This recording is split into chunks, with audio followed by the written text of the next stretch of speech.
Yes, people, welcome back to another episode on that Gunners Talk after Arsenal have picked up, to be honest, one of the biggest victories in a long, long time in terms of this, what it means for the club. A 5-1 victory at the Emirates as Arsenal beat Manchester City to continue their undefeated streak in the Premier League to 14 games and to continue to take another step towards winning this Premier League title.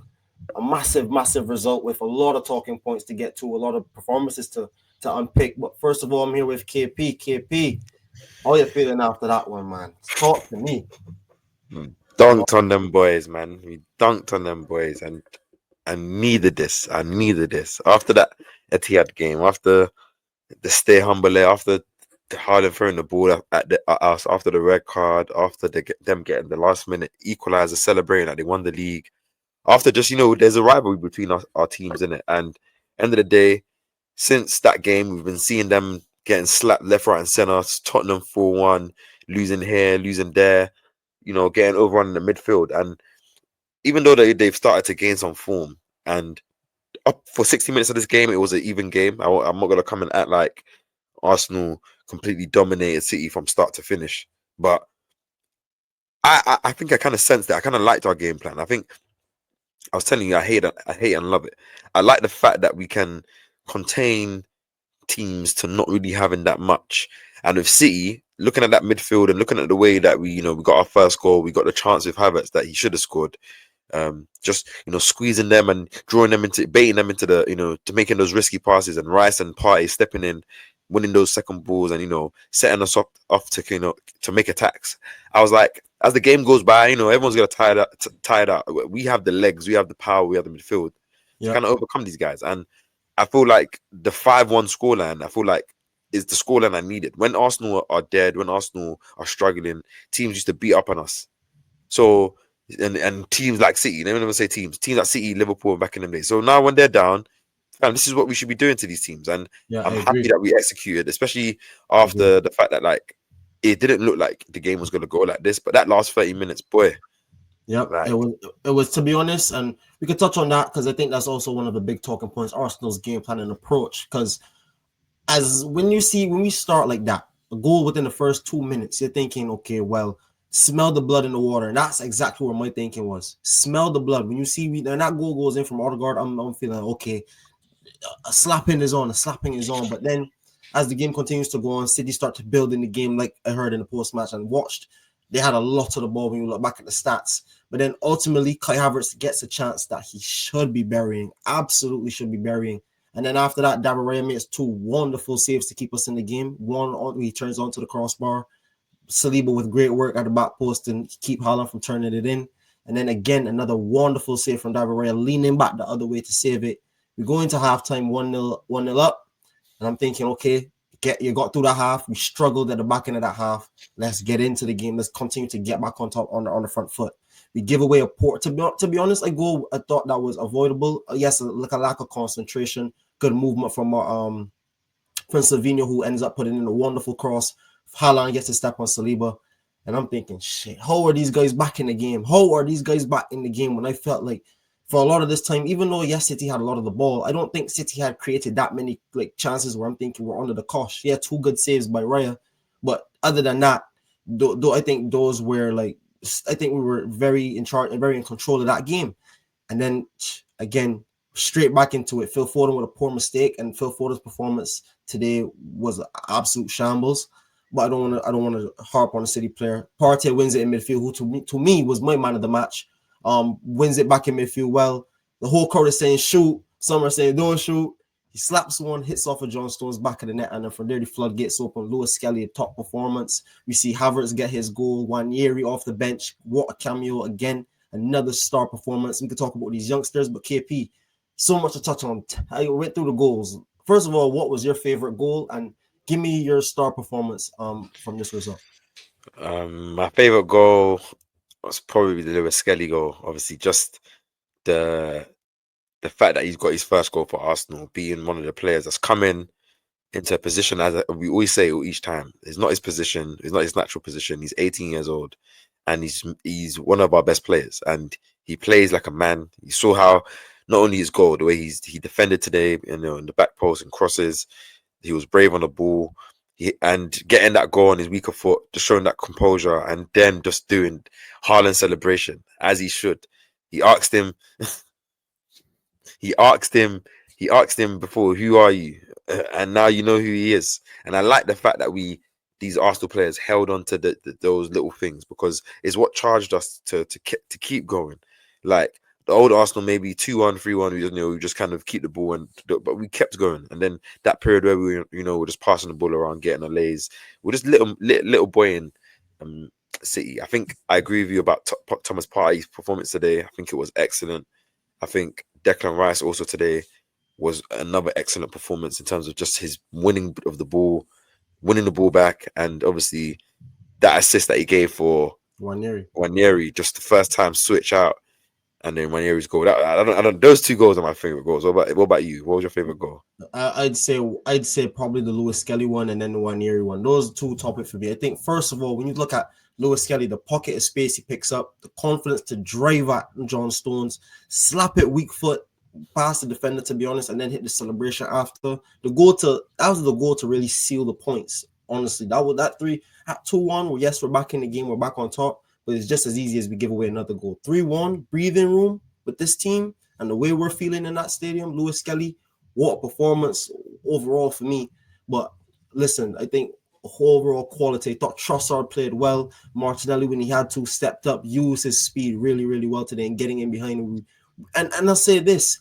We talked about sitting back and that tactic and that strategy, but I think when we can play KP, and I said this to you a few times, I think we could play with any team in the world.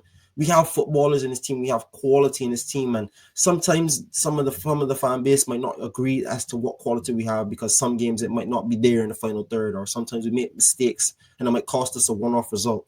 But when we're up for it in big games, we haven't lost against the top six in 500, 600 plus days, almost 2-3 years without losing to a big six side.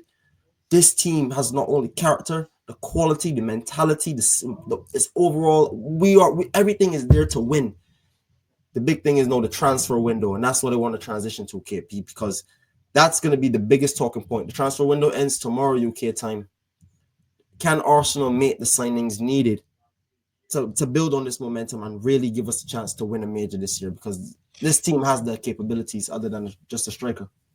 I agree with you. And before we even just get into that transfer window, because I feel like a 5-1 against City is like, you can't just move on so quickly, because I feel like there was a lot of aspects in this game, especially in that 30 minutes, that I enjoyed. I liked the fact that Odegaard today was getting involved in the game deeper, getting the ball, trying to make us tick. Partey was receiving the ball between the lines, trying to play passes in between. Like everyone was quality today. That's what I feel like. Trossard on the left, his shift today was amazing. The way he was going, shuffling Diaz up and down. Sorry, not Diaz. Ruben. Sorry, whatever his name is. Matheus Nunes. Matheus Nunes. Look at me, fam. The way he was shuffling on the left. Declan Rice, Partey in the midfield, Odegaard as well. Havertz, despite obviously missing that chance, I feel like it was good that he got the goal back, and his overall game was good. I feel like there was a lot of quality performances from all around the park, and players coming off. I think Marino's cameo was bright to see, and obviously Nwaneri getting his goal off the back of getting that goal in the midweek as well. Dunking on City 5-1 is a statement, and I feel like, as you're saying, obviously as we're moving to the transfer window stuff, it shows that I think I was saying this. It shows these boys haven't given up. These boys have the quality to win this league, with and without the injuries, with and without the signings that we don't have. We still have quality within this team, innit? We still have the heart, and I feel like we're putting the league on notice, because beating City 5-1, even though they are in a bad season, but they've kind of turned the corner, and everyone kind of thought that maybe this was going to be a harder game, and we just kind of brushed them aside so easily. And yes, going into tomorrow's window and obviously tonight, hoping that we do something, or more than one thing, it will be like the icing on the cake with this type of victory, especially going into the Newcastle game, where we need to score more than 3 goals. Obviously, we need to. I feel like it's possible that we can rectify. I said this after the first leg, and I do feel like I'm not sure if we're going to do something in the window, but I just don't see how we can't. And I feel like transfer windows are very interesting, especially on the final day. Things can get moving. Obviously, you saw that Matthias Tell, the move to Bayern Munich got rejected. I think it was on the club side, so I don't know if he's going to end up, potentially moving to us. I don't know how that's going to work, or maybe Watkins, or maybe there might be a surprise move of another player that we just don't have on our radar. We're not thinking about right now. But how do you feel about the window? And just like, I feel, obviously, by the time we play our next Premier League game, Liverpool would have played their game in hand against Everton. Yeah. Because obviously we got the week off because of the FA Cup week, and obviously they play in the midweek. So Yeah. Obviously Everton are on the back of some good form. They've won the last 3 Premier League games. They're probably going to win the cup game in the cup, and we'll see how they fare in that game. Obviously, I'm hoping for a result, and obviously off the back of our next game, which is against, I think we face Leicester in the league. Which, let's be, with all due respect, we should be handling our business against that team. Agreed. It'll be interesting to see. So, yeah, what do you think about the window, bro? And just like in general. First of all, I think like I agree with everything you said in terms of that 5-1 win and what it means. Like I said, that's a statement victory. And like I said, and I told my brother this last night. I said Arsenal have proven, yes, even with Saka, we could still put 4 or 5 past a team. We did it. We did it against Sporting, who beat Man City 4-1 in the Champions League. We put 5 past them. Put 5 past West Ham. We put 5 past Palace. We could beat teams. We could score goals, but it's just if we take our chances, if we play with the intensity and the quality we know we have within this team. And I give every single player credit today. Every single person said, man, that was a top level performance. But you talk about the window. Me, I've been saying it also for a long period of time. Since Saka went down, you have to bring in at least 2 players, especially with Gabriel Jesus taking that knee injury at the top of the month. You have to get something done. And the mere fact that we're still here now, tomorrow ends the window, we haven't signed anyone. It's very frustrating because this team has been plugging along. The manager and these players have been plugging along, and they're 14 games in the Premier League unbeaten. 14 games. Like, that's not something to stretch out. People say, okay, we have to go on a run. We've been on a run. We're going through a run right now, and long may it continue. But I think it can continue if we show some intent in the market. I was a bit frustrated at some deals other teams got to bring in, like Asensio going to Aston Villa. I think that if Arsenal knew about that deal, we should have been on that. I think there's a lot of small deals I thought that we could have at least got done, a lot of loans if money was an issue. But I think domestic loans we can't do anymore. So people like Evan Ferguson, we can't do that. Maybe some little technicalities going on behind the scenes. But let's just hope. I'm still holding hope until the window shuts, because we've seen things happen on deadline day with this club before. So you said this. You said Tell. We said Watkins. It doesn't look like Sesko is coming. We see Morata going to Galatasaray. Does that mean Osimhen? What does that potentially mean? Like there's a lot of stories floating around, a lot of storylines to watch on this final day. But going into these last 2 games before I transition in terms of moving on from the transfer window, I don't know if you had anything else to say, but you talked on the Newcastle game and going forward in the Premier League and my thoughts and hopes. I think, yes, we can put 3 past Newcastle. And look, first of all, look what a month of football does. Back a month ago, we were in poor run of form. We just lost Saka. The club was feeling a whole different type of way. Newcastle are flying. Isak is scoring goals. They're beating teams. They beat us 2-0 at the Emirates. No, look, they've been through some poor form. They lost a few games in the league, especially at home. They're not looking too well. And Arsenal just coming off the back of really, really good performances. No, the energy is a synergy building around the club. No, we're going into a massive game off the back of beating City 5-1. That's what football is about. And that's what momentum and things can do when you have to play a second leg.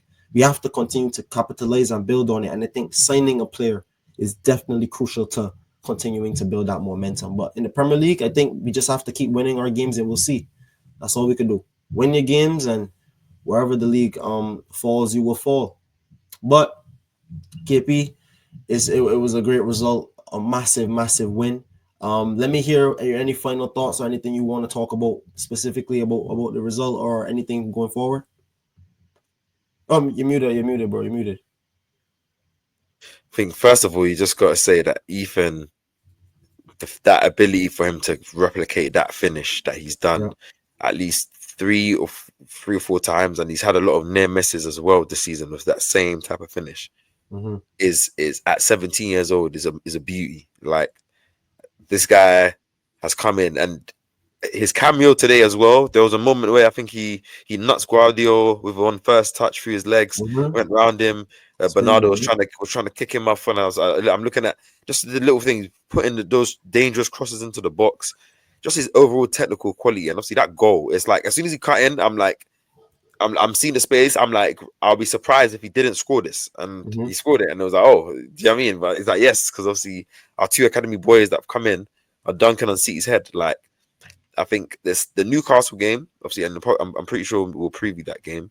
I just hope that we can just go to that game with that no never say die attitude because we have nothing to lose. It's a semi-final. We're already 2 down. We need to score a lot of goals. I think Newcastle lost their game to Yeah, is it, they lost to Fulham. I think they played Fulham. they lost to Fulham. They are kind of hit a bit of a stone wall in terms of their form right now. Off that back of losing to they lost the last 2 home games. I think that is to Bournemouth and Fulham now. So I think we can score some goals, and if we go there, dominating the ball, being a bit more ruthless, being a bit more inventive and risky, I think we can make some chances. If we can get a goal early like today, where we settle ourselves and we're not fluffing our chances, I think we can win that game because Newcastle, yes, they have Isak, but I think apart from them just trying to foul teams and being physical, they're not the most best of quality teams, and you can dominate them. So silence that crowd and win that game and maybe go into a final. And as you're saying, maybe there's a signing to come with that game as well. And the synergy and energy that's in our club right now is contagious. We're on an unbeaten run.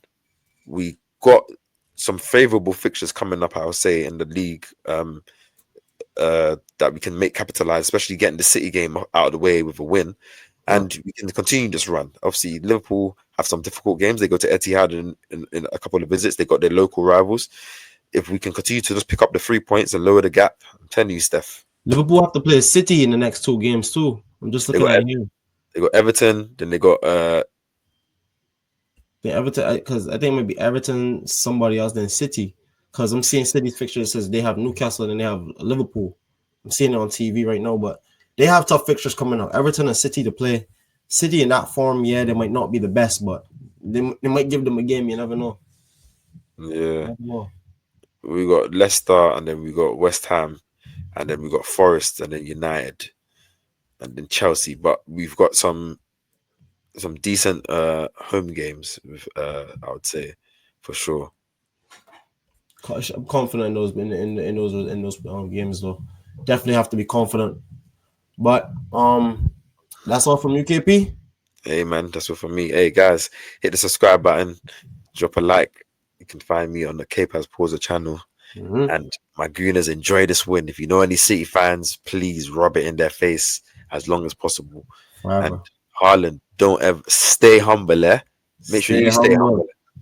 Make sure you stay humble. Make sure everyone else stays humble. If you're a City fan out there, you're in the mud, but Arsenal pick up a massive, massive result. If you like any of the content you see on Gunner Street or K-Paz Pauser, don't forget to hit the like button, hit the subscribe button, join the family, and hit the Haaland celebration for shithousery on Haaland. Stay humble, eh? Catch your eyes in the next one. Peace.